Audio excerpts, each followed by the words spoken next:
Go ahead and get going. Today, it's my honor. Thank you for everyone joining us on our webinar here and on Facebook Live. Today, for our Talk with Doc, it is my honor to have Lindsay with us from the Oakland Mediation Center. And today, we are going to be talking on how to agree when we don't get along, or how to get along when we don't agree, I should say. I got it backwards there. Great topic that we can all learn from. It's so important to be able to get along, but especially when we're in IEPs or just any relationship, even as far as that goes. So, Lindsay, welcome. Thank you so much for being with us. Thanks for having me. This is exciting. Yeah. So, I think you got some slides and stuff. You feel free to share your screen and one, also kind of share about Oakland Mediation Center and any resources you all have and what all you have to offer us. Well, we at Oakland Mediation Center, we're a small nonprofit in Bloomfield Hills, Michigan. And we are very fortunate to have funding from the state of Michigan, the Department of Education, to offer free mediation services for any sort of challenging meeting that might happen, such as an IEP or a 504, an MDR. We get to show up as a third-party neutral and help work through those difficult conversations and make sure everyone gets an opportunity to be heard and that everyone gets a chance to have their needs heard. We have our staff that does that, a couple of us, but we rely very, very heavily on our 80-something volunteers who are highly trained, skilled mediators to go into the schools and manage this caseload. That's awesome. So go ahead. We're pretty fortunate to have the center. Yeah, and how many do you have that work there doing all this? We have 6 full-time employees, 1 part-time employee, but there are 18 centers in Michigan similar to ours that have the same type of funding to provide the free services for special education mediation. No, that's awesome. That's wonderful. Well, I will just turn it over to you and let you do your thing with us. Okay, I'm gonna roll through the slides. If somebody has questions, please feel to interrupt me. This is very casual. One of our favorite phrases is misery is optional. So if I'm moving too slow, ask me to speed up or slow or vice versa. So I'll just get rolling. Great. And all of the skills we learned today are applicable to any sort of situation. Like you had said, it can be IEPs or any kind of relationship. Communication is necessary. So we're going to start with going through a couple of these. Since you are here to help manage the Zoom process of it, I'm not going to really go over the learning with technology. And I know we don't have actual faces that I can see, so we're not going to go through that either. For our goals, we want to understand how conflict impacts us as a team, and we want to recognize it, be able to prevent it, and learn how to manage it. So we're going to try to work on some of that. There is a conflict cycle, and this is something that a lot of folks aren't aware of or don't know about. And it can be broken anywhere or it can begin anywhere. Excuse me. We all have process needs, content needs, and psychological needs. And when those aren't being met, then we have conflict and it can continue to escalate. So what are content needs, process needs, and psychological needs? Content needs are what we want to achieve or what we want our child to achieve. I want my child to be able to read at a 4th grade level by the end of the school year or whatever that goal might be. The process need is how fair do I feel this is all going? Maybe it's the IEP meeting, maybe it's a relationship with a staff member. And our psychological needs are the level of respect and recognition that we feel we're receiving and that we may even be giving. So we always want to try to be prepared in life, and if we take some steps, especially walking into an IEP meeting, to be preventative, we can have a higher success rate. So communicating beforehand, who's going to be there, what time's the meeting, the specific logistics, do we have 5 people or do we have 15 people, what size room is it? All different types of concerns and tips to think about, and having the child's best interest being the forefront of the conversation always is something to keep in mind.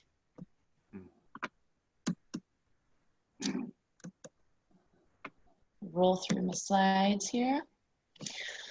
So during the meeting, this is part of the biggest piece of communication management. Setting the ground rules. A lot of us adults don't like the term rules, so I prefer to call them working agreements. And they're often successful when we invite the participants to help create them. And even posting them on a wall somewhere is super helpful, because then we can look back and actually physically refer to them as a good reminder. Have an agenda prepared, work through the agenda following it, staying child focused, being conscious of our body language. I have learned through many experiences, body language speaks more than any words we ever say.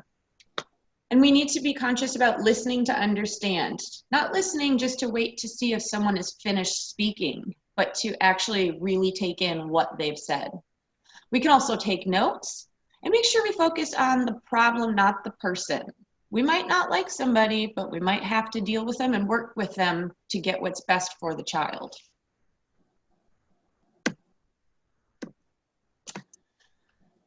Going through the body language piece that I had just mentioned, everyone can see all of the body language, the clenched jaw, the raised eyebrows, fidgety movements, crossed arms, fixed smiles. Anyone can see the slide and read this.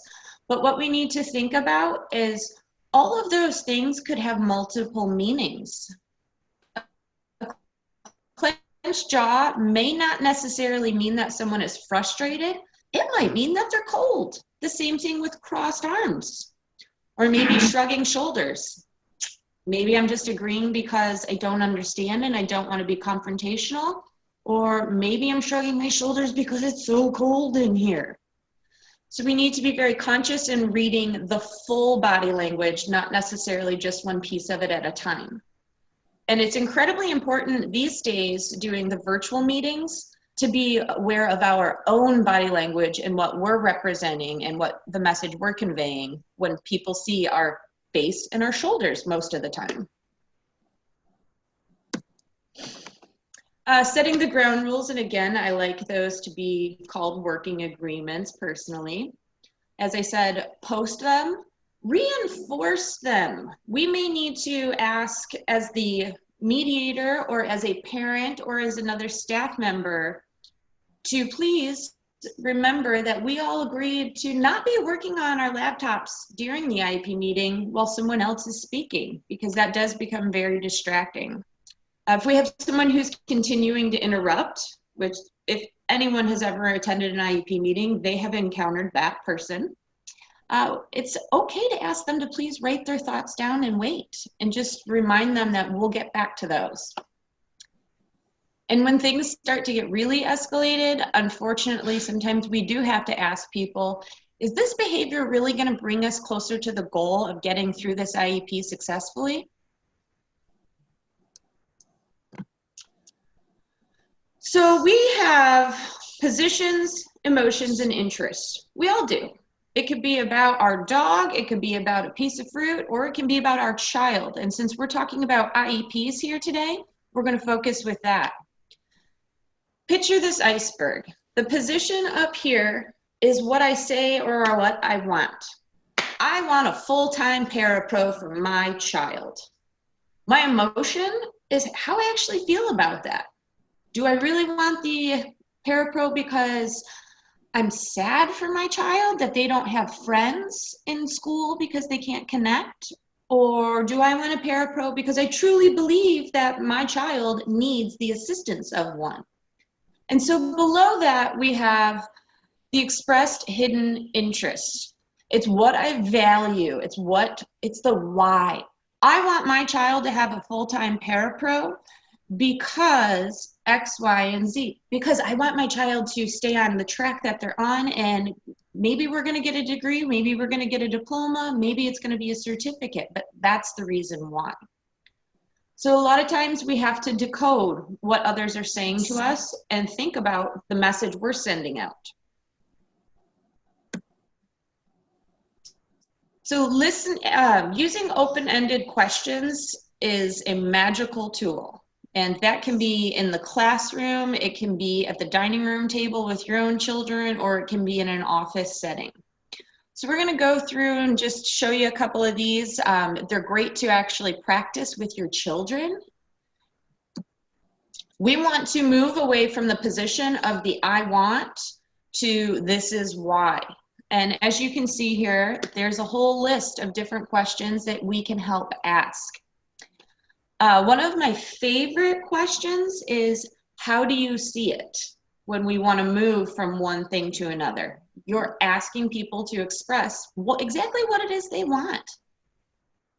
I'll leave this here for a second if anyone wants to look it over, or if we have any questions.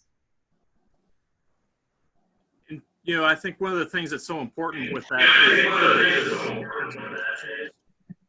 you know, so many times I know as parents being in the IEP, we're afraid that we can't ask our questions or that they won't listen to us, but we've got a right to be at that table, and we need to address our questions and put them in ways to get the right answers. That's a very great statement, because put them in the right format to get answers. And please take a screenshot of this, use some of these questions, because oftentimes people will open up more when they realize that you're truly desiring to know the answer. You're not just trying to be combative. But there's also some questions in there that actually can help your kids tell on themselves sometimes. Like, give me some more details about that. So this is a good thing to remember. Our active listening skills, we're going to use all the time at different levels. And we want to encourage, reflect, ask questions, reframe, neutralize, and summarize. And they all have different purposes. We want to encourage conversation, and using the open-ended questions such as tell me more, to keep the conversation going. You may have a team member who's just giving you the data about your student. Can you tell me more? And we always want to work on using the neutral language. Reflecting is letting the speaker know that you're listening. It's reminding them that, yes, I heard that you're frustrated. Asking questions. As you said, oftentimes parents are afraid to ask questions. Do not be afraid to, please. We want to clarify. We want to get our questions answered, and it's okay to do that.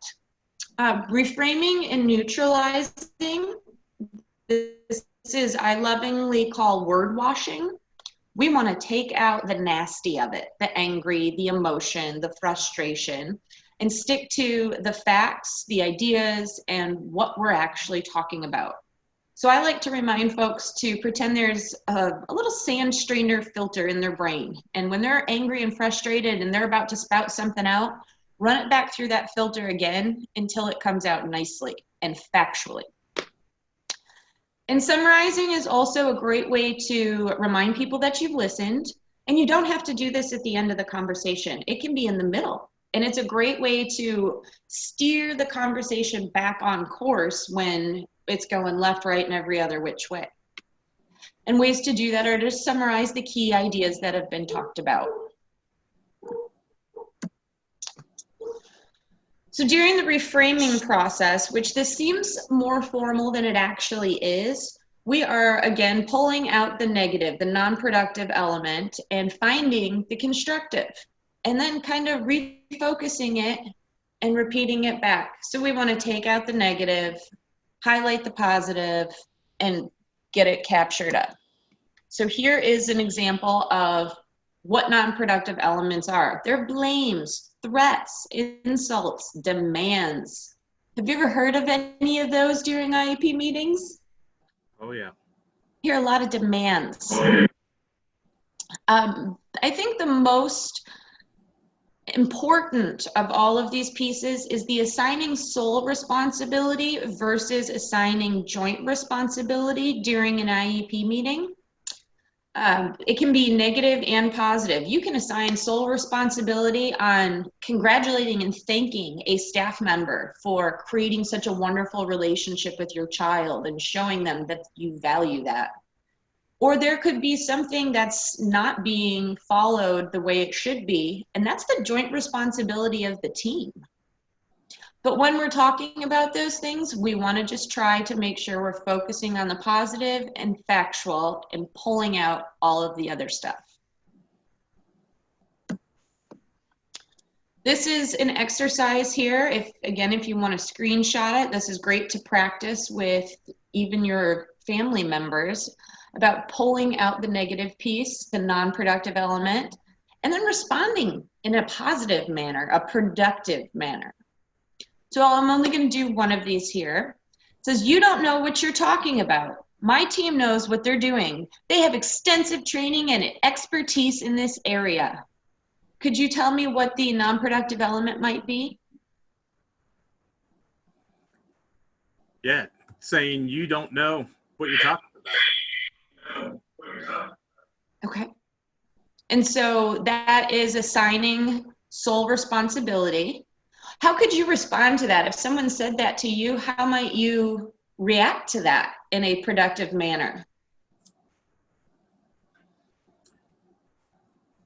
I know I'm putting you on the spot, and I'm sorry for it. No, you're good. You're good.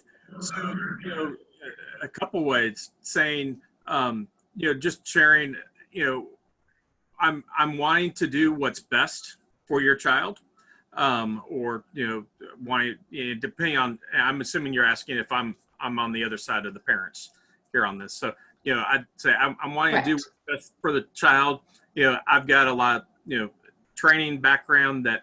And we've got resources that show this is what we should be doing with it and trying to show that. But at the same time say, I highly appreciate your input and value your input with it, and want to have your input along with it. But we also know what we're talking about with this, and we need to partner together as we move forward.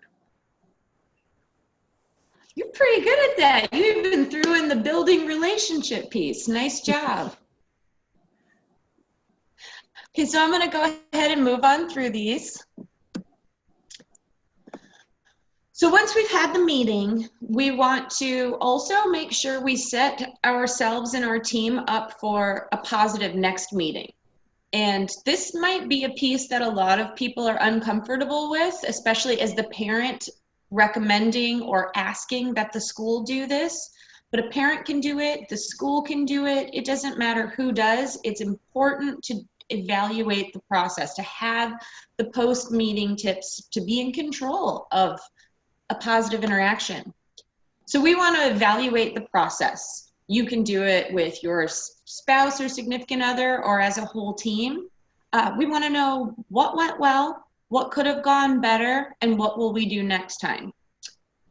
Having written documentation of the follow through on the action items, who's going to do what, how is it going to happen, and when is it going to happen by?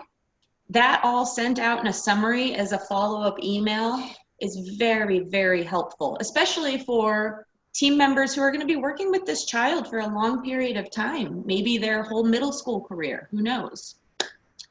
And that would be put into the meeting summary. Meeting summaries are always nice to just include the basics, date, time, who was there, what we talked about, and detail, again, the action items. Take care of unresolved conflicts. What might be some unresolved conflicts once an IEP meeting has buttoned up? It could be problems that have happened in the past. arguments that have occurred or disagreements that you don't agree with how something's happened and you've never addressed those or taken care of those? Okay, that's a good example. I know a lot of times we have testing that, the results were supposed to be done and they were not by this date, so we need to follow up and share with you these results. Or the child's physician was not able to get over the new medical diagnosis, and that information needs to be shared with the school. So it could just be, putting pins in things and making sure everything is wrapped up. Begin planning the next session. It is so much better to do that face-to-face. People are great at committing face-to-face instead of over a computer. And I know this sounds challenging because I know every IEP meeting has not always gone smoothly. Even if it was just a garbage meeting, we've got people who are mad at each other, somebody cried, nothing actually got accomplished. As the parent, it is a really good idea to just say, hey, I know today didn't go the way we planned, but I just want to thank everybody for taking the time to be here. And just something as simple as that. And always ensuring the appropriate team members are present. Unfortunately, I have attended several meetings where we've had great meetings, and then we find out at the very end that the person who can actually make something effective or legally binding is not present. And it feels like time has been wasted, and often people feel a little disrespected when that happens. So this is just some good post-meeting conflict prevention kind of skills here.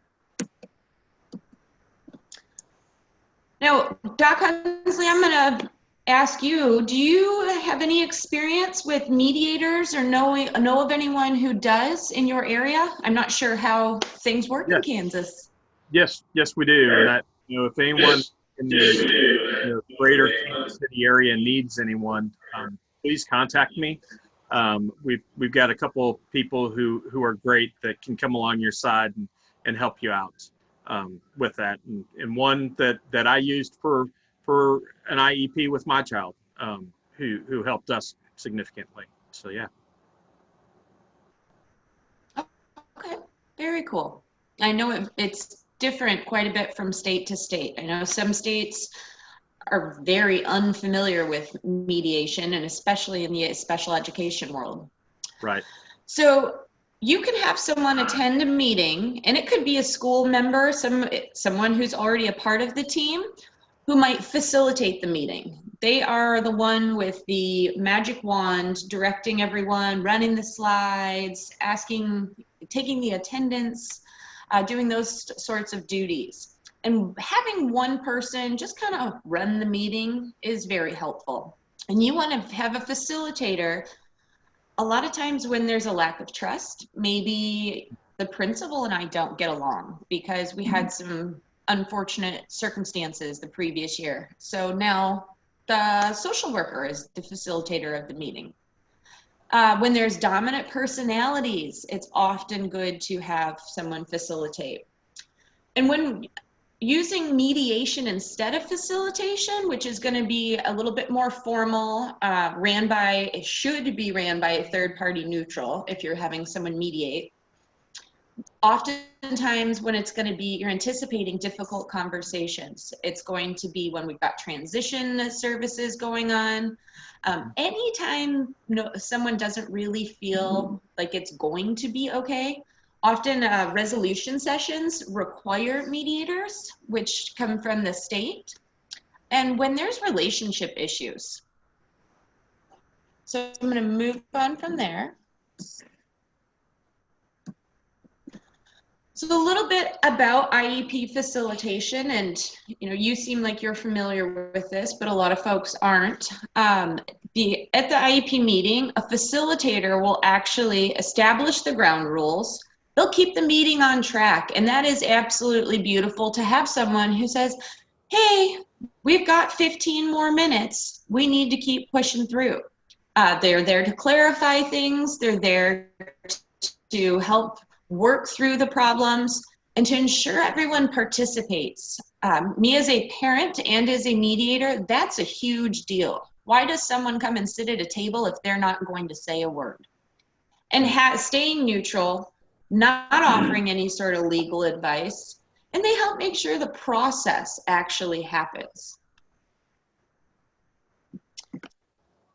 Mediation is always private and confidential. It gives the opportunity to the individuals to be, and it really helps retain control over the whole decision-making process. Having a mediator present reminds parents that they are a part of the team.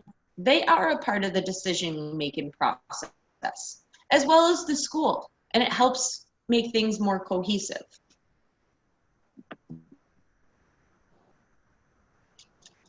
So Michigan offers, we have the SEMS program. It's Michigan Special Education Mediation Program. And I don't know if you have something along those lines or if you use private mediators, but I won't go into this too much because I know most folks are from out of state. But it is a federally funded program. We get monies from the Department of Education, and it helps reduce state level mediations so that schools and families aren't suing each other or the state. Mediation helps foster relationships and helps move things along smoothly. It also helps encourage collaboration, which is exactly what needs to happen at every IEP meeting, in my opinion. I'm just about here, about done. This is just an overview of Oakland Mediation Center. We've been around since '89. We're nonprofit, volunteer-based, and most of our funding comes from the CDRPs, and the rest is from the service fees that we get for our non-special education type cases, because we do full-on divorces and civil and domestic matters. So that is it for me. That is awesome. We've got a couple here. Is one of our panelists here put in, said that Families Together is an organization established in Kansas that uses federal funds to provide support to families in the special education process. So Families Together is a good resource to check out. And then one of our questions or comments that was put in too, and this is so true, Cindy said, I always feel coming from a heart or a place of humility rather than a, quote, know-it-all, and I think both sides should act and respond that way. I felt it served us well in our son's years of school. He's 38 now, so it's been a while, though he did have meetings for his work 15 years ago too. And so that's so true. You know, just coming from the heart when you're doing this and not acting like you know everything. Absolutely. I think it's awesome to just remind folks at the beginning of a meeting, hey, thanks for being here. I appreciate all of your time. And before we get rolling, I just want to remind everyone, we're all human first, and then we're parents, and then we're X, Y, and Z school staff. And it kind of just levels the playing field a little bit. Yeah. So again, want to remind anyone watching either through the webinar or on Facebook Live, you can put in questions in the comments or in the Q&A. We'll get those. One of the other comments I just want to make and encourage parents and remind them. And Lindsay, this is fabulous information and very, very good. And what's great about this is it doesn't apply just to IEPs. This applies to anything in life. Anytime you don't agree with someone, any relationship, we can take a lot of these same principles that you went over and apply it to those as well. And it'll help us whenever we're in a disagreement and having any crucial conversation that you may have. But the one thing I want to remind and encourage every single parent of a child with disability is you are your child's advocate. And especially in an IEP meeting, it is your responsibility to be the primary advocate for your child. The school is there and they're trying to advocate for your child too, but the bottom line is they really don't know your child as well as you do. And if you really feel that your child needs something, you need to share that and share why. And not just say, like you said earlier, well, he needs to have a para, period, because I want him to have a para. Share why he needs a para, and give it and be raw about it. You know, and I'll share my personal story with that. You know, I had a very difficult situation. We had an IEP, and like I shared, we went through, they denied us services, and we brought in a mediator, and my mediator even turned to me and said, you know, Doc, it's on your shoulders now, because we're about to lose. There's nothing they can do. It's up to you. You can try to share something, but they're not going to budge. And I just shared from my heart. And I shared exactly why I felt my son needed the services that he needed. And I stated the facts. And I didn't get into any of the emotions with it, but I just shared my heart. And as I did that, I was raw. And I broke down and I started crying. You know what? I was in a room of women, and every single woman in that room started crying. And next thing I knew, they all immediately changed their mind. They said, we'll give you 2 months and we'll try it. We'll transition him. We'll give you 2 months. And we moved my son. 2 weeks into that transition, they came back to me and said, Doc, we are so sorry we fought you. You were absolutely right. We were wrong. He will never not get the training that he needs and the services he needs. He is here to stay. And it's just because I knew what he needed, and I shared my heart, and I did it in a way that I wasn't fighting them. I just laid it out and shared it. And then the mediator also said, if you ever get the dad in the meeting and you can get the dad to cry, that's always going to help. But it goes back to that, you know, sharing the heart and being real with it as you go through things. So that's what I want to encourage our families with that too. We've got another question that's come in. If you have a difficult family member, what do you recommend to get them to participate in meeting facilitation? While I think facilitation would be a good idea for something in my life, I'm not confident that the other family member would consent. Great question. So you would want to explain the role of the facilitator, make that very clear to the unwilling party. You could even have the facilitator contact the unwilling party and help them understand their role, and that even though they're not there as an advocate for their child, they're there as an advocate for the process, and explain that their job is there to make sure everyone is heard, make sure things are clarified, and just really promote that. And also to remind them that IEPs are confidential, period. You could also find someone who has used a facilitator and ask them to share their experience with your other family member who's on the fence about allowing one to attend that meeting. So let me ask your opinion on another. It's easy to get into an IEP meeting. How important do you think it is to have both the mom and the dad in the meeting if possible?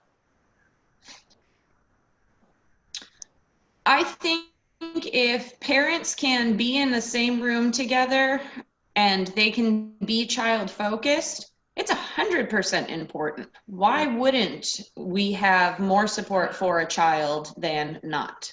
If it's possible, then I say do it, because a lot of times one parent may be trying to express something and want to express something that was talked about in private behind closed doors at home, that they're so emotionally charged at the moment, they can't get that thought out of their brain and conveyed to the school.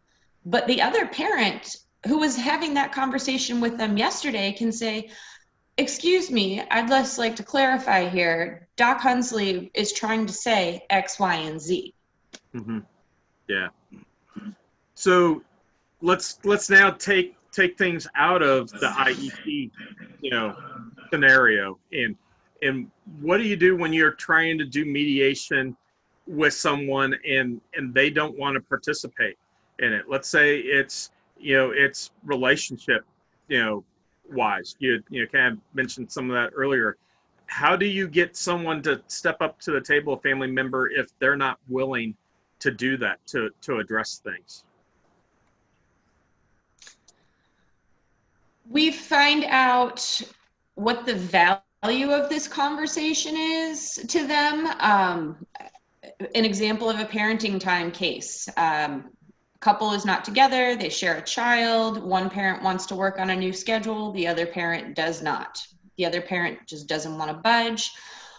We need to find out what their need is. Why are they stuck in their position? And we need to move them away from being stuck in that position by using the open-ended questions. We need to find out what their true need is. And oftentimes we have to do that physically separate in two different rooms, because people let down their guard a lot differently when they're asked pointed questions in private. Right. Good. Another question was just brought up. How do you approach compromise? Whether it be in an IEP situation or in a personal relationship here, how do you go about addressing that compromise?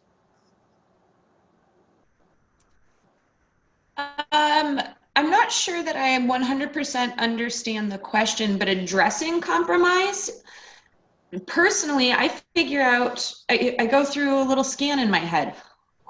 How important is the relationship to me with the individual that I'm compromising with? Am I compromising with, the cart kid at the grocery store, or am I compromising with my grandmother or my child's teacher? So the value of the relationship, the significance of the issue, that definitely. And how important is it? And why not compromise? Right. Really deciding the value of the issue. Yeah. Yeah, I think, one of the things I've learned a long time ago, just whenever dealing with mediation and all this, we find ourselves putting our feelings on someone else. Like you said, they may have their arms crossed because, they're cold, but we're thinking, oh, they're upset with us. So it's good if we share with them what we're thinking. Or why we're upset about something. And so it's really as simple as, hey, you know what, Lindsay, I'm frustrated about this because when you cross your arms, that is telling me that you're upset with me. You're not listening to me. You're all upset. And the story I'm telling myself is that you don't want anything to do with this and you've shut me out. What's your story? And so simply by doing that is a way that we can bring others into our world, let them know what we're feeling, because what I've experienced is easily 90% of the time, those stories we tell ourselves that we have in our head are completely wrong. And once we give you the chance, you very well would say, oh, I'm sorry, Doc, you know what? I'm cold. The air is blowing down on me. I'm just cold. I'm very much interested in what you're saying. And I may not have been able to listen to anything you were saying because I'm so focused on, oh my gosh, she's just checked out. She's upset at me. She's not listening to anything. Meanwhile, you're just trying to stay warm because the air's blowing on you. So I think those are other things that we need to bring into our tool belt. Are those simple questions. This is my story. What's yours? And there's a great book out there called Crucial Conversations, and that's where that's actually from.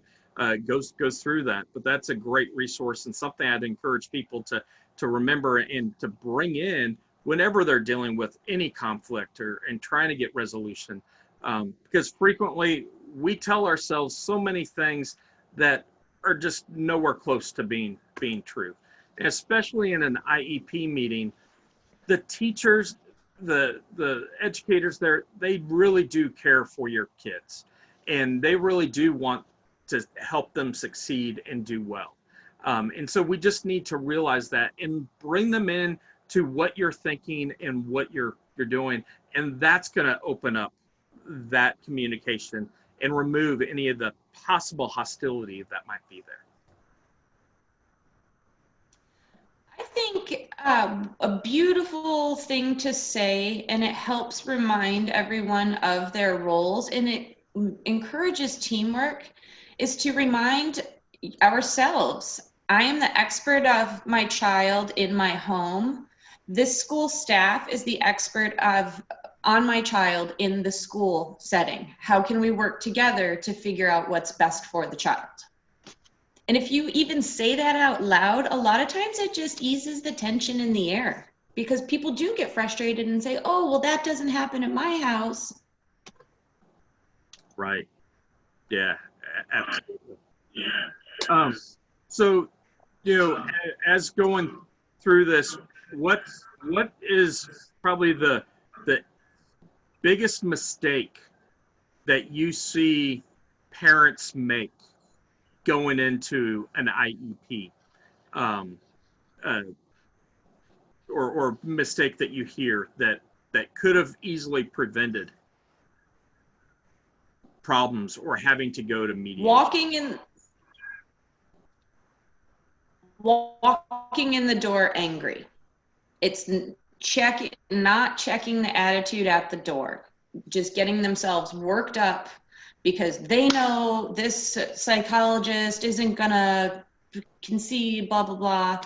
Just really be getting themselves worked up and coming in angry with a bad attitude. Because if we have our anger and our negativity raised to the highest levels, how can we hear what's actually going on? And how are we able to be clear-minded and work together with our teammates? And the second would have to be coming in with demanding expectations instead of, this is what I would like to see happen. Let's see if we're able to make that work. Yeah, so great advice. So thing we all need to remember is check our attitude as we go in, and kind of, back, we need to make sure we're treating the others as we want to be treated ourselves.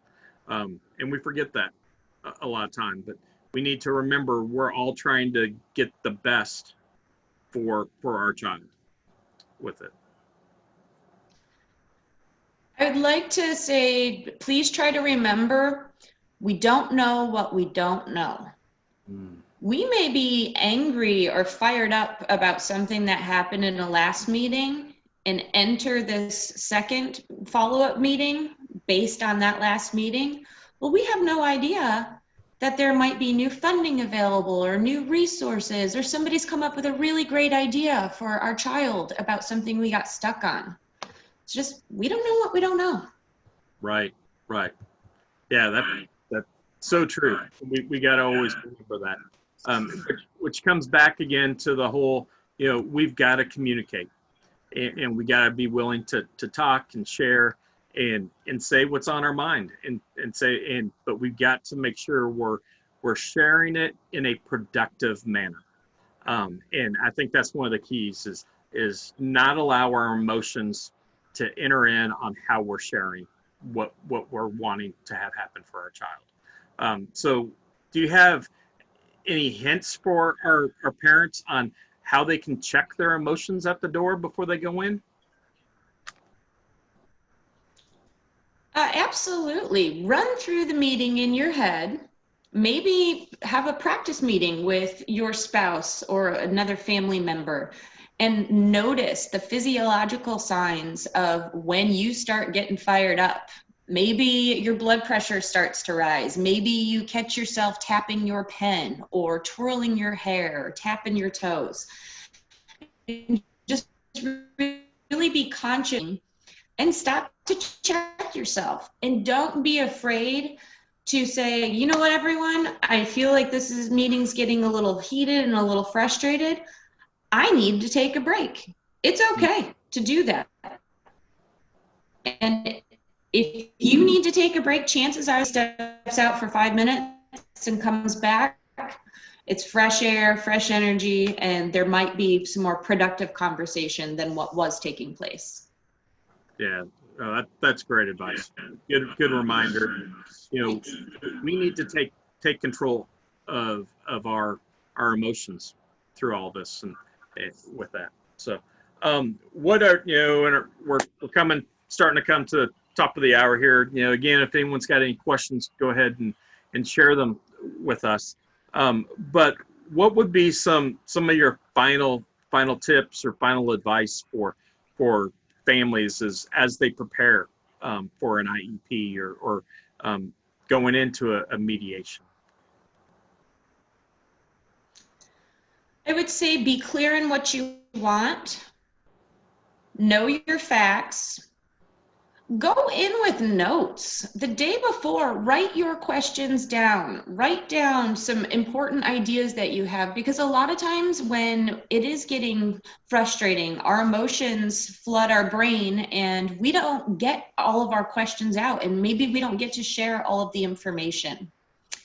Especially in an IEP situation, bring a picture of your child. Everybody knows we're here to talk about little Johnny, but if little Johnny's face is sitting at that table with you, it's a little bit of a game changer from my experience.